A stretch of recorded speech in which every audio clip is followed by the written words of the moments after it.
যদি কোনো ব্যক্তি চায় খোদার সঙ্গে দেখা করতে, কোন ব্যক্তি যদি চায় খোদার সঙ্গে কথা বলতে, তাহলে রাসূলুল্লাহ সাল্লাল্লাহু আলাইহি ওয়াসাল্লাম বলেছেন কোন ব্যক্তি যদি কোরআন পড়ে তাহলে সে কোরআন পড়লো এবং খোদার সঙ্গে কথা বলল। কোরআনও পড়লো, খোদার সঙ্গে কথাও বলল। তাহলে বলেন, কোরআন পড়লেন আপনি, আপনার যদি খোদার সঙ্গে কথা বলার ইচ্ছা করে আপনি কোরআনটাকে নিয়ে বসে যান, কোরআন যতক্ষণ পর্যন্ত পড়বেন মনে করুন আপনি খোদার সঙ্গে কথা বলছেন, খোদার সঙ্গে কথা বলছেন। খোদা দেখা মুসা নবীর স্বপ্ন ছিল, খোদা দেখতে মুসা আলাইহিস সালাম যেই দিন খোদা দেখতে চেয়েছিল আল্লাহকে বলছে আল্লাহ আমি তোমাকে দেখবো, কিন্তু আমার আল্লাহ বলছে মুসা তুমি আমার নূরের ঝলক সহ্য করতে পারবে না। আল্লাহ বলছে মুসা তুমি আমার নূরের ঝলক সহ্য করতে পারবে না। তো সেই দিন মুসা আলাইহিস সালাম তুর পাহাড়ের উপরে কি দেখেছিল? সেই দিন মুসা দেখেছিল আমার নবী মুস্তাফার নূর, আমার নবী মুস্তাফার নূর।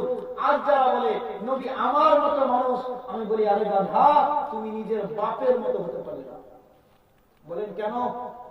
রাসূলুল্লাহ সাল্লাল্লাহু আলাইহি সাল্লাম বলেন কোন ব্যক্তি যদি নিজের মাতা নিজের পিতা এই দুইজনের চেহারা মহব্বতের সঙ্গে একবার তাকায় সে কবুল হজের নেকি পায়। জোরে বলেন কিসের নেকি পায়?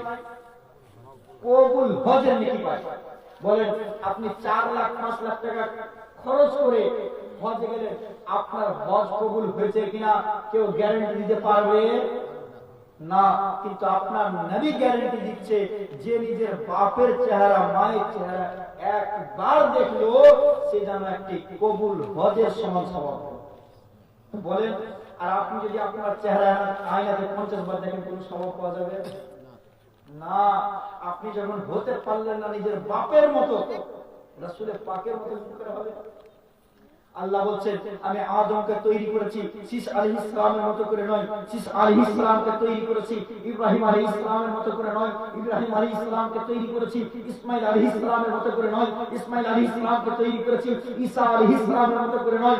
আরে যতগুলি পয়গম্বরকে আমি খোদা সৃষ্টি করেছি, যতগুলি মানুষকে খোদা সৃষ্টি করেছি, কারোর মতো করিনি। আর যখন জগতের মানুষের যখন এক পাল্লাতে রাখবে, জগতের মানুষ যখন এক হয়ে যাবে, জগতের মানুষকে যতটা আমি চেহারা দান করেছি তার চাইতে বেশি সুন্দর করে আমার নবী মুস্তাফাকে আল্লাহ বলছে শোনো আদম থেকে নিয়ে ঈসা পর্যন্ত আমি আল্লাহ যত কিছুকে সৃষ্টি করেছি সব চাইতে বেশি সুন্দর নবী মুস্তাফাকে করেছি। আর আপনার মতো বলছে, আপনার মতো লোক বলছে না নবী আমার মতো মানুষ। হায় আফসোস, তুমি কোন নবীকে নিজের মতো বলে গণনা করলে, যেই নবী যখন আপনার পিতা মাতা কেউ কবরে কাজে আসবে না, আসবে কাজে নবী মুস্তাফা, আসবে কাজে নবী মুস্তাফা। শোনেন নবী আমাদের মতো নন। আল্লাহ পাক সেই দিন মুসা আলাইহিস সালামকে কি দেখিয়েছিলেন কাজী নজরুল ইসলাম, যারা ছোট থেকে বাংলা পড়ছে তারা জানে। কাজী নজরুল ইসলামের কবিতা অবশ্যই পড়েছে। সেই কাজী নজরুল ইসলাম হচ্ছে নারে তাকবীর, নারে রিসালাত, মুফতি মোহাম্মদ মুখতার আলম সাহেব, নারে তাকবীর, নারে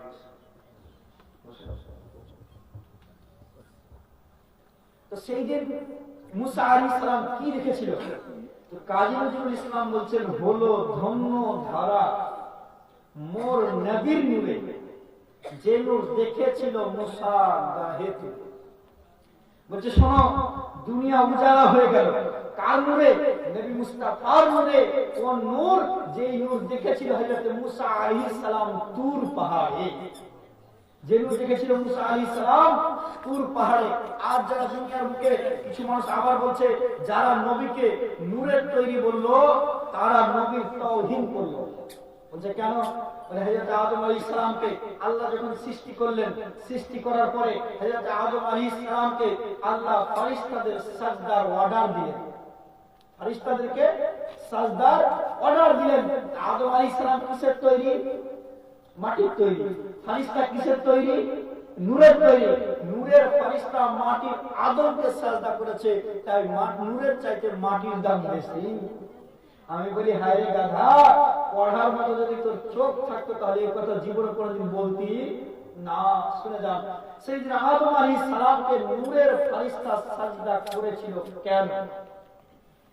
সেই দিন মাটি আদমকে নূরের ফেরেশতা সাজদা করেছিল কেন?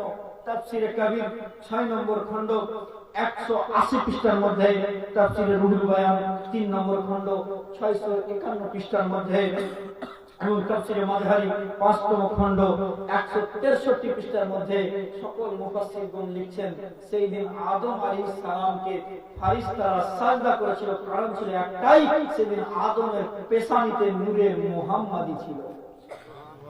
সেদিন আদমের পেশানিতে নূরে মুহাম্মাদি ছিল, সেই জন্য মাটির আদমের দাম আল্লাহ বাড়িয়ে দিয়েছিল। সেই জন্য মাটির আদমকে নূরের ফেরেশতা সাজদা করেছিল। কারণ ছিল একটাই, নবী মুস্তাফার সম্মান। নবী মুস্তাফার সম্মান।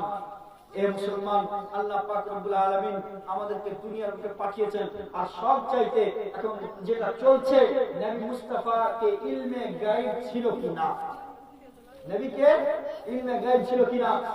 হাবিব সাইফুদ্দিন সাহেব আপনাদেরকে একখানা হাদিস শোনালেন যে রাসূলুল্লাহ সাল্লাল্লাহু আলাইহি ওয়াসাল্লাম রাস্তা দিয়ে হেঁটে যাচ্ছিলেন, এমন সময় জানতে পারলেন দুই কবরের মধ্যে আযাব হচ্ছে। এবার বলেন, কবরের ভিতরে যদি আযাব হয়, ওটা গায়ব না মওজুদ? গায়ব কি জিনিসকে বলা হয়? অদৃশ্যকে গায়ব বলা হয়। তো কবরের ভিতরে যে কাজ হচ্ছে সেটা গায়ব না উপস্থিত? অদৃশ্য, গায়ব। এখান থেকে বোঝা যায় নবীকে গায়বের জ্ঞান ছিল। আর সবচেয়ে বড় প্রমাণ দিয়ে আছি, রাসূলুল্লাহ সাল্লাল্লাহু আলাইহি ওয়াসাল্লাম বলেন একদিন কিয়ামত সংঘটিত হবে, এটা আমরা সবাই জানি। কিয়ামত হবে সবাই জানি। কিয়ামত হবে সবাই জানলেন কোথা থেকে? নবীর কাছ থেকে। কিয়ামত হবে এটা গায়ব না হাজির? আপনি দেখতে পাচ্ছেন যে কালকে কিয়ামত হয়ে যাবে? পাচ্ছেন না তো? নবী বলেছে কিয়ামত হবে, মানে এটাও গায়ব। নবী আমার গায়বের সংবাদদাতা। নবী দুনিয়ার বুকে এসেছেন তো গায়বের সংবাদদাতা হয়ে এসেছেন। আর শেষ একখানা হাদিস বলি, আমরা নবীর প্রতি যে দুরূদ পড়লাম, খুতবা হলো, খুতবার পরে নবীর প্রতি দুরূদ হলো, এই দুরূদ পড়ে আপনি লাভটা পাবেন কি? আর আপনার দুরূদ নবী সেই সোনার মদিনা থেকে শুনতে পান কিনা, শুনতে পান কিনা, বাস এইটুকু বলে ছেড়ে দেব।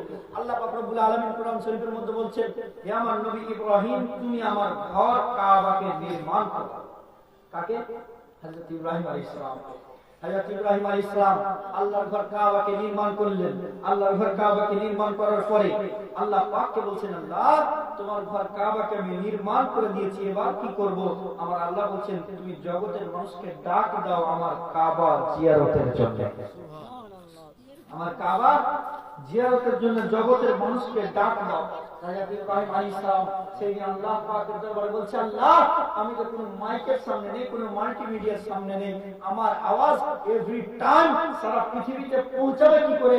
আল্লাহ বলছে, আমার নবী ইব্রাহিম, ডাকার দায়িত্ব তোমার, মানুষের কান কান পর্যন্ত পৌঁছে দেওয়ার দায়িত্ব আমি খোদা।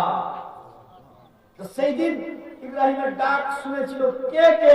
আমার নবী মুস্তাফা বলছে, যে ব্যক্তি মায়ের পেটে ছিল সে পর্যন্ত হযরত ইব্রাহিমের ডাককে শুনতে পেয়েছে। এটাও গায়ব কিনা? হযরত ইব্রাহিম আলাইহিস সালাম আমার নবীর পরে এসেছেন না আগে?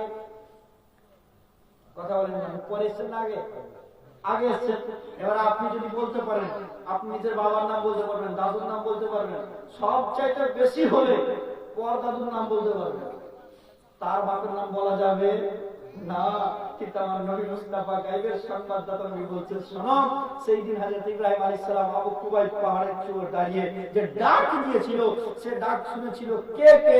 বলছে, যে ব্যক্তি মায়ের পেটে ছিল সে পর্যন্ত হযরত ইব্রাহিমের ডাককে শুনতে পেয়েছিল। জগতের বুকে পেট দুইটা, এক মায়ের পেট, দ্বিতীয় নম্বর হচ্ছে কবরের পেট। আমার আপনার মতো সাধারণ ক্যাটাগরির মানুষ হয়ে যদি মায়ের পেট থেকে হযরত ইব্রাহিমের ডাককে শুনতে পাই, নিশ্চয় আমার নবী কবরের পেট থেকে আমাদের দুরূদ ও সালামকে শুনতে পাই। আবু দাউদ শরীফের হাদিস, রাসূলুল্লাহ সাল্লাল্লাহু আলাইহি ওয়াসাল্লাম বলেছেন, তোমরা যখন তোমাদের কোনো ভাইকে কবরের মধ্যে দাফন করে ফিরে আসো, তো তোমাদের জুতোর খসখসি আওয়াজ পর্যন্ত সেই মৃত ব্যক্তিকে শুনতে পাবে। তোমাদের জুতোর খসখসে আওয়াজ পর্যন্ত সে মৃত ব্যক্তিটি শুনতে পায়। আর বলে সাধারণ ক্যাটাগরির মানুষ হয়ে যদি উপরের কবরের উপরে চলা খসখসে আওয়াজ পর্যন্ত শুনতে পাই, তাহলে নবী সোনার মদিনায় আমার আশিকদের দুরূদ সালামকে শুনতে পাবেন কিনা? অবশ্যই শুনতে পাবেন। এই জন্য তো 1400 শতাব্দীর মুজাদ্দিদ ইমাম আহমদ আলী খান বলছেন, দুরূদ নজদীককে শুননে वाले ও কান কানে লালে কারামত কে লাখ ও সালাম। জগতের মানুষ আজ যারা হজ করতে যায়, কাবা ঘর জিয়ারত করলো, কাবা ঘর জিয়ারতের পরে যারা নবী মুস্তাফার রওজায় হাজিরি দেয়, নবী মুস্তাফার রওজা জিয়ারতে যায়, কবর জিয়ারত করলে লাভ কি পাওয়া যাবে, কবর জিয়ারত জায়েজ কিনা, আমার পরে মুফতি মুহতারাম সাহেব আছেন, ইনার পরে আমার শিক্ষক বর্তমান সময়ের জন্য প্রিয় জলসা জীবনী বক্তা মুফতি মোহাম্মদ আইয়ুব আলী সাহেব উনিও আছেন, কিছুক্ষণের মধ্যে আপনাদের সামনে আসবেন। কবর জিয়ারত যারা রাসূলুল্লাহ সাল্লাল্লাহু আলাইহি ওয়াসাল্লামের রওজা শরীফ জিয়ারতে যায়, রাসূলুল্লাহ সাল্লাল্লাহু আলাইহি ওয়াসাল্লাম বলছেন, মান জারা কবরি ওয়াজাবাত লাহু শাফাআতি, যে আমার রওজা শরীফ একবার জিয়ারত করলো তার শাফাআত করা আমি নবীর উপরে ওয়াজিব হয়ে যায়, নবীর উপরে ওয়াজিব হয়ে যায়। আপনার কাছে জীবনে যত টাকা পয়সা হবে, আমি আপনাদের উদ্দেশ্যে বলছি ভাই, আপনার কাছে জীবনে যদি কোনোদিন টাকা হয়, তাহলে কলকাতা আলিপুর ঘুরতে না গিয়ে, কোন পার্কে ঘুরতে না গিয়ে একবার নবীর সোনার মদিনায় হাজিরি দিবেন। কারণ নবী মুস্তাফা বলেছে যে আমার রওজা শরীফ একবার জিয়ারত করলো তার শাফাআত করা আমি নবী মুস্তাফার প্রতি ওয়াজিব হয়ে যায়। তাই জীবনে একবার হলেও সেই নবীর রওজায় হাজিরি দিবেন। আলা হযরত বলছেন, হাজি आओ शहंशाह का रोजा देखो, हाजी आओ शहंशाह का रोजा देखो, काबा तो देख चुके हो, काबे का काबा देखो।